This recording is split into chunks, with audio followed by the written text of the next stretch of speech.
Good morning, everyone. I'm Alison Cox from Sir Robert McAlpine. We're a family-owned building and civil engineering business operating in the UK. And last year, I was here talking to you about my project, Battersea Power Station. Since then, I've moved from a project leadership role to a business leadership role, and what a time I picked to do that. Over the last 8 months, we've had to negotiate extraordinary circumstances as people and as an industry. At SRM, we've gone from getting everyone together at 2 memorable events to celebrate our 150th anniversary to dispersing our whole workforce, over 2,000 people, to their individual homes.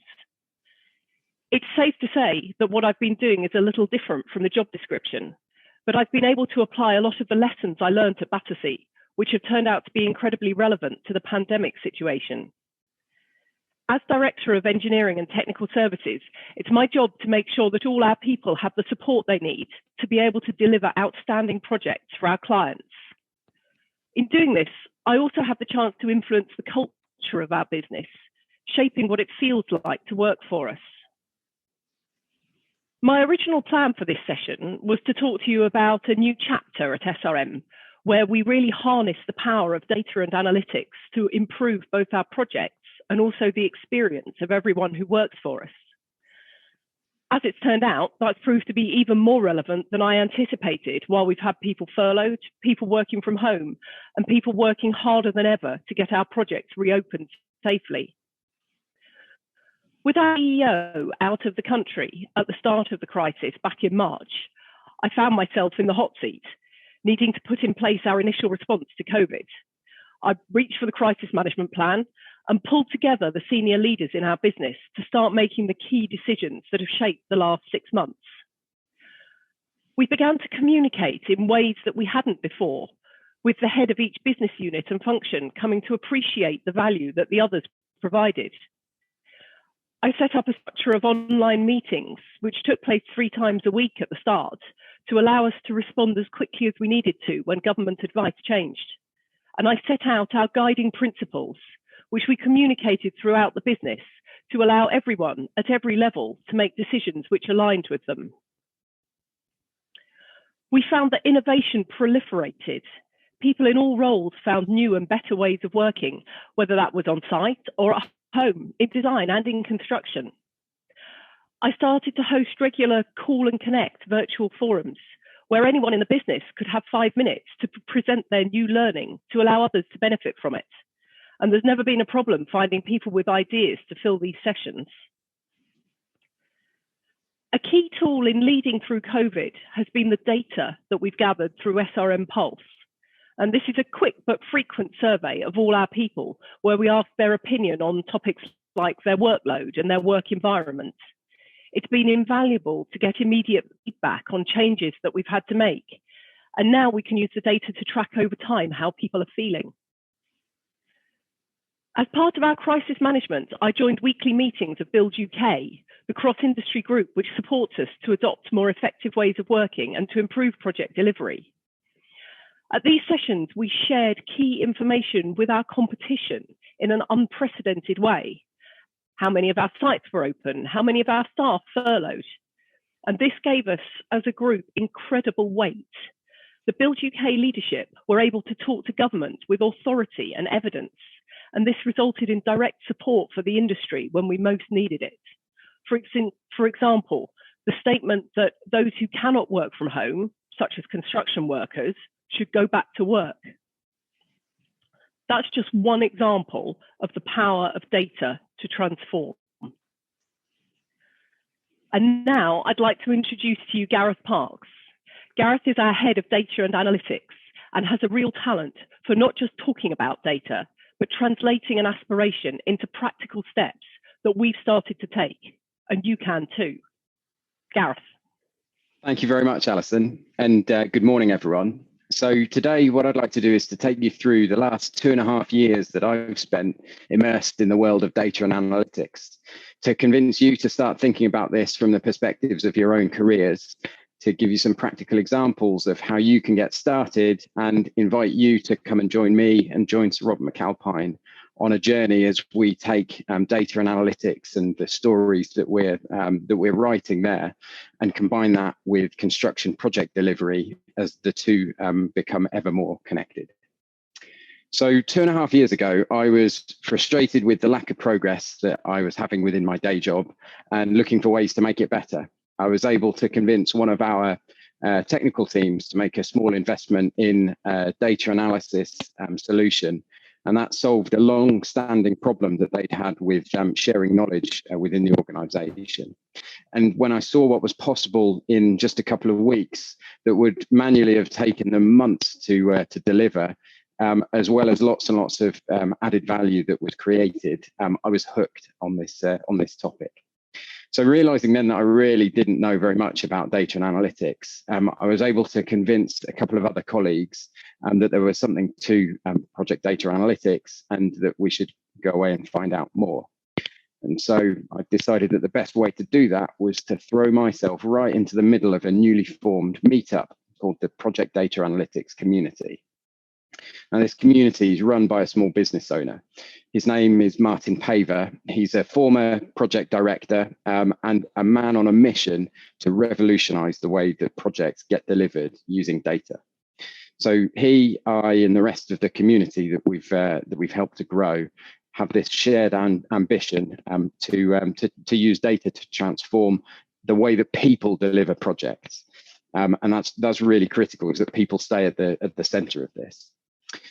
This community mission goes well beyond just the construction sector, but through a lot of the work that we've been doing, construction is leading the way.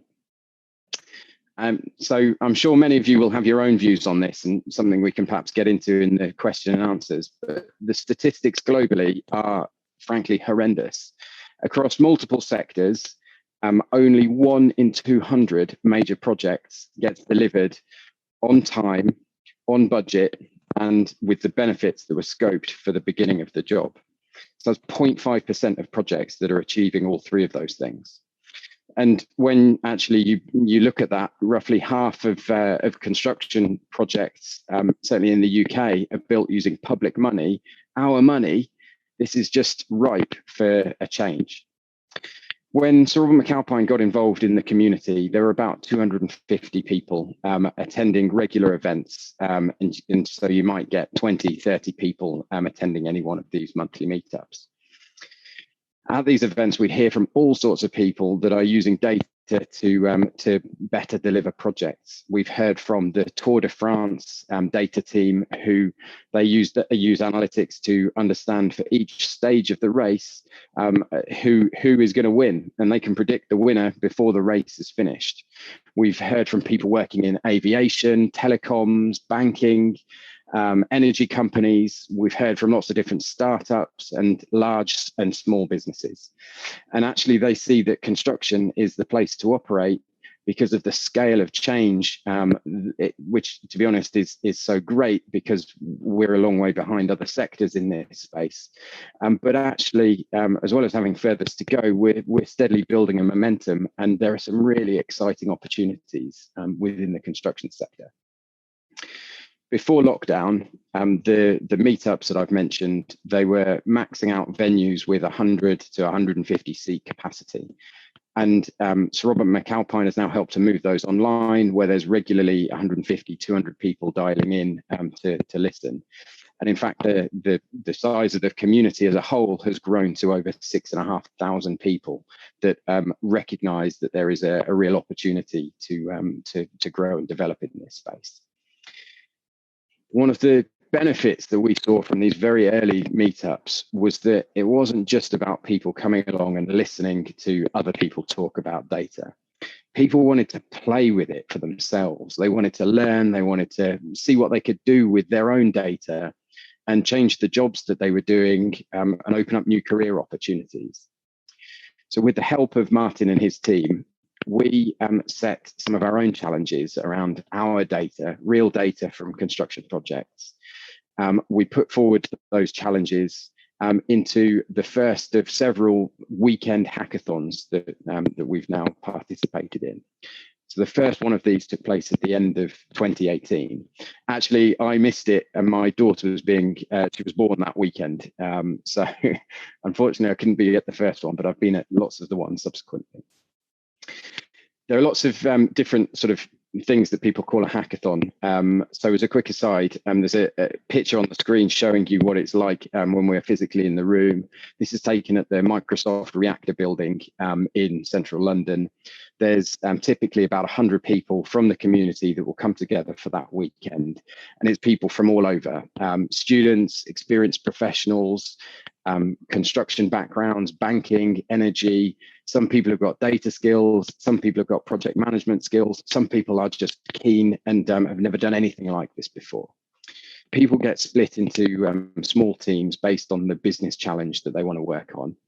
And for lots of people that have never done anything like it before, we put on masterclasses that teach them the sorts of things that are going to help them to deliver something over the course of the weekend. And then come the sort of the Sunday and beyond, there's then a judging session and prizes for the winning teams. And there's actually an event coming up in a couple of weeks, and there's now a £3,000 prize fund that has developed from several different organisations, recognising the value that exists here. Beyond that, the ticket prices all goes to charity as well. So it's a really sort of community focused activity. But actually, it's not about that. It's about the results, which are really phenomenal. I mean, it's literally the only time I've seen someone's jaw drop when they looked around the room and realized the potential that was in front of them. But of course, I'm sure you want to know some of the examples that we've got that sort of really bring that to life. So we've seen a voice-activated safety observation tool that was created in a weekend. And in fact, we've started talking to the health and safety executive about how you could make something like that freely available to the whole industry. We've had tools that have been built that can spot from photos or from videos whether or not people are wearing personal protective equipment. Get the words out. And in fact, so the teams that worked on that challenge, there were several in the same event, and they came first, second, and fourth. They all got a slightly different angle on this, so you could see their creativity that was on display. And then, of course, the next step is to combine all of those different ideas into one solution or one product. We've had a team building a specification checking tool that would check to see whether or not there are outdated references to standards or ambiguous language or inconsistent tolerances.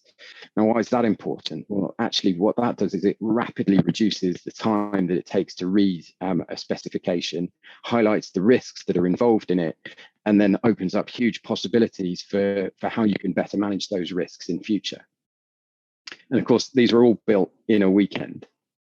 And a final example, Alison mentioned SRM Pulse, and actually there's lots that can be done around that sort of technology to take it even further and actually bring it back to helping to predict the likelihood of success on projects. And there again, we've tried similar things at a hackathon. So we've participated in 6 of these different events, and each time the horizons for what's possible get pushed even further, and our understanding of the art of the possible also expands. But as we've gone on, the biggest frustration that I'd had was that we weren't really leveraging this back into our own business. We didn't have the internal capacity and the capability to really capitalize on this sort of pipeline of ideas and proofs of concept. So again, we worked with Martin and his small team to come up with a project data analytics apprenticeship. Now, I know that many of you are going to hear the word apprenticeship and think 16 to 18-year-olds and switch off. So whatever you do, don't, because actually the average age of Sorrel McAlpine project data analysts is over 32. And there are photos of some of them on the screen here. But you might be interested to know that actually nearly 1 in 3 of our apprentices are women, compared to the industry average of 1 in 8 across construction, I think, which is something that I'm really proud of. So all of our apprentices were employed before they started this course. So as far as I'm concerned, this is a mechanism for us to provide CPD, continuous professional development for our staff, paid for through the apprenticeship levy. And after 18 months, they get the equivalent of a foundation degree that is certified by the British Computing Society. It's practical, it's hands-on, it's woven into the hackathons and the monthly meetups. So apprentices are always hearing the latest thinking across project data analytics. And because it's geared to project professionals, project delivery professionals, we've put forward planners, document controllers, BIM managers, engineers, quantity surveyors, and more besides. They learn how to code, they learn to visualize data and tell stories with data, they can build apps, they can automate repetitive tasks that they have in their day jobs, as well as learning about things like machine learning and artificial intelligence and the possibilities for the future. They all have their own brilliant ideas for the things that they can do to help themselves and the jobs that they do, or to help their projects. And because they've already got that project experience, they've lived and breathed project delivery, and now they've found data skills that they can bring to that. So again, to kind of give you some examples, one of our engineers, so she wrote a 10-minute, she wrote a piece of code that saved her 10 minutes a day from a task that she would have to do. And it took her a couple of hours to write this code. So in terms of the sort of time invested over the course of a couple of weeks, that's been paid back. And that's on a task that she would otherwise have to do every day for 18 months. So that's one example. Another example is another chap who took a day to write a script that actually has the potential to save every one of the engineers on their project 10 minutes a week, as well as providing far greater insights that can help the team and, in fact, the subcontractors working on that job to be more productive. So again, a really great return on the time invested, something like a couple of days. And then, so another one, he actually blew the minds of a room full of colleagues when he was asked how long it took him to build a visualization of it was a client report. And his answer was, well, today's Thursday, and Gareth only asked me about this on Tuesday. And in fact, I was busy most of yesterday, so it's probably taken me half a day. I mean, that's phenomenal. To be fair, I have to say that I'm probably doing them all a bit of a disservice. I've picked some extreme examples because I really want to convey that there's so much that's absolutely possible to deliver today. And the first of our apprentices in these three examples, they only started their course in February. And it's easy for me to give those examples because of the time that they have put into their learning, the time that they've spent selecting the problems that they've come up with, and the time spent cleaning up the data before they've got started, because they understand that once you've cleaned it and you've got it and you've done that once, you can use it in multiple different ways. So for these and many other reasons, we need to start thinking about how we can be smarter and how we can collaborate more when it comes to building on the back of the work that individuals are doing in this space. Things like data quality and data governance become really important, but don't worry, I'm not going to bore you with those things now. What is happening though here is that slowly but surely we are realizing that if you're going to truly unlock the power that exists in our data, then we need to learn to collaborate at that data level. And in fact, then once you do that, the possibilities are endless and incredibly exciting. So from the small beginnings that I've hopefully articulated today, I'm convinced that we can change the sector. So our work, our journey so far has been enabling us to lay these foundations and to create an ecosystem that goes well beyond the work that we are doing as Sir Robert McAlpine. Today, I would like to invite you all to join me and to join us as we take this journey further. Thank you very much for listening, and I'd now like to hand back to Alison. Thank you, Gareth.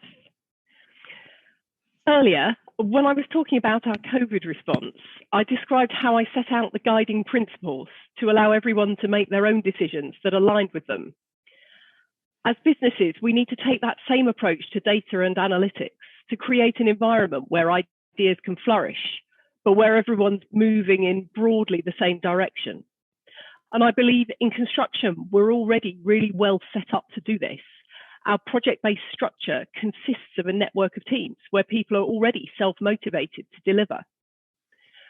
Making sure those teams are inclusive and have a diverse population will increase the chance of success. We can tap into the spirit of entrepreneurship, but we must remember to define our vision so that everyone can see how what they come up with helps to move us closer to where we want to go. And we must be prepared to do some things like sharing information with our competitors that we've never done before. My challenge to you today is twofold. However much or little you know about data and analytics, find out more, because it's not going to go away. But just as important, think about what you can do to break down barriers, build trust, and embrace diversity of thought. Because for the future of construction, we need both.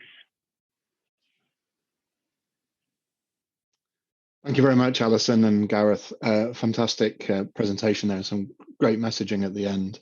I'm Ted Pickin, I'm moderating the session, and I'm very pleased to see that people have started to use the Hoover app or desktop app to log their questions. We've got one in already from Catriona Boyle. Thank you very much, Catriona. I'll ask Gareth to pick this one up first, if I may, but I'm sure Alison would like to add some thoughts as well. How do we get our not so technically advanced team members to understand the importance of data? So it's there are lots of different ways that you can try and do this. I think one of the things that becomes easy to do is to start talking more about it and getting involved in things like the community that I've mentioned as a starting point, and as individuals that are interested in it. And then in fact, that passion and that excitement starts to rub off on other people. You might have seen from the photos of the individuals that I shared that are on the apprenticeship. There's a whole range of different people and different backgrounds, but they've seen that actually by kind of coming along to one of these events and then ultimately coming along to a hackathon, the power that is at their fingertips is just so inspiring. And that has led them to then start conversations with their colleagues. So as far as I'm concerned, it's very much a sort of bottom-up approach, and finding people that are interested in this, and then having them have conversations with their colleagues to take things forward.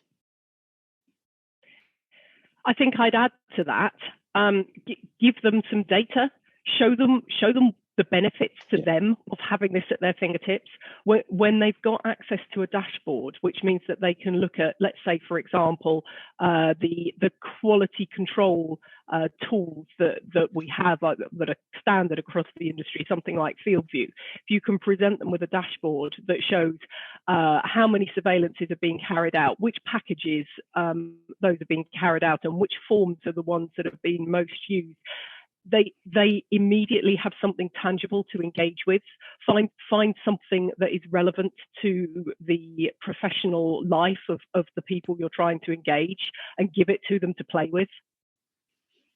Yeah, absolutely. Thanks, Alison. And I think to a degree that's answered the next question, but if you'd like to elaborate any further, Alison, I'll come to you first.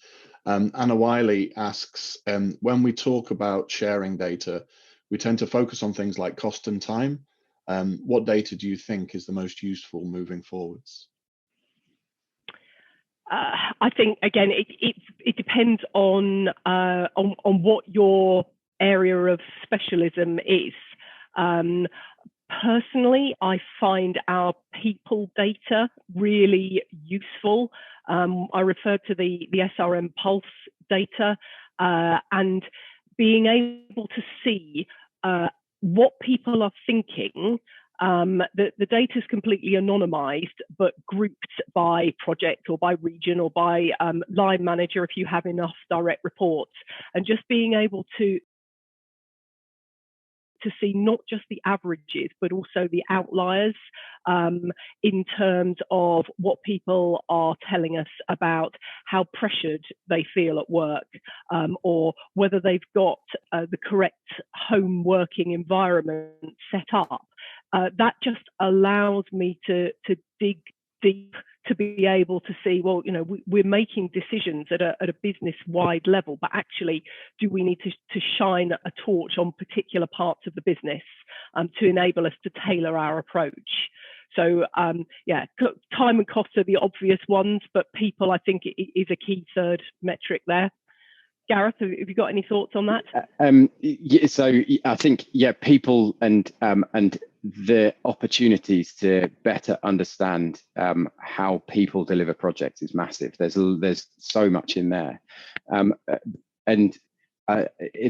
I think the challenge is that it's almost so big that where do you start? To give a couple of other examples. Health and safety data. Actually, health and safety statistics have flatlined in terms of the numbers of people that are suffering suffering from serious injuries, because we've not got enough data about it's not happening enough for you to really kind of understand the trends that exist in that space. So actually, by sharing more of the sort of near miss sort of data, you can then get a better understanding of which of those near misses are actually contributing to some of these serious incidents. The sort of climate change and carbon reporting is another huge area where there's so many possibilities. But wherever you look, there is something that you can start to do. Thanks, Gareth. I think picking up on the people theme, obviously across our construction sites, we have Sir Robert McAlpine people, but lots of supply chain partners with us as well. And we care about everybody on our site, whoever they work for. So a great question in from João Vasconcelos, which is, how do you get your supply chain involved with your data journey? I guess, Gareth, we've had a range of people at our hackathons. Could you start with that, and then we'll hand back to Alison? Yeah, of course. So so many of the things that we are doing is anyone else can do. And in fact, the mechanism that we are using to upskill our own staff is in the UK, it's legislated for all businesses above a certain size to contribute into an apprenticeship levy. And most businesses don't use anywhere near the full amount that exists within that levy. So that is a benefit that any organisation can pick up on. Where I'd love to get to is for us to have data analysts on our projects that are able to form their own sort of innovation teams with data analysts from our supply chain partners that are on the same project. So you end up with 2, 3, 4 people that have got these skills from different organizations that can come together, and the impact of that will be phenomenal. And there are people out there doing this already. There are early adopters across the industry. We're not alone at SRM. Lots of people are doing this, and it will help us to find people in supply chain. For example, last week I was visiting one of our sites in Birmingham. The steelwork subcontractor there have 6 data analysts. They're only a relatively small business. They have employed 6 data analysts to look at what they can do with data and analytics within their business. Now, there's a real synergy there with us and them, and the more we can encourage and help each other, the more other firms will feel compelled to join in to keep the competitive advantage. So there's something really about, don't try and change the whole world in one go. Just pick one little bit of it and make a start, and then the rest of the industry will follow on and catch up. Great, thanks both. Well, just with an eye on the time, I think we've got time for one last very quick question. Where would you start, Gareth? Where's the best place to start? A couple of questions around first steps. So we started from the simple place of we had some data that and we knew there was a hackathon coming up, and we knew we wanted to put a challenge forward. So we found an easy data set. We set some challenges around that data set, and then we just explored what was possible. And that it just blew our minds as to what you could then achieve. And everything has come from that, really. So just find somewhere, as Alison said, find somewhere and dive in. Yeah, I think for me, this was something that I knew nothing about, and talking to Gareth just got me inspired to find out more. There's loads of information out there. Just follow some people on social media, find somebody who you would like to listen to. Gareth writes regularly on this subject. People, we've demonstrated through what we've done already that we are stronger by sharing information. So, as SRM, we will willingly share what we've learnt and take it from there. Great, thank you both. I think we'll just close by thanking all the participants who are able to join. Some really good questions there. Feedback, as ever, is always welcome, and I'm sure Gareth and Alison would be happy to be contacted privately through the Hoover app or otherwise with any follow-up questions that you had. Thank you all very much today, and thank you, Alison and Gareth.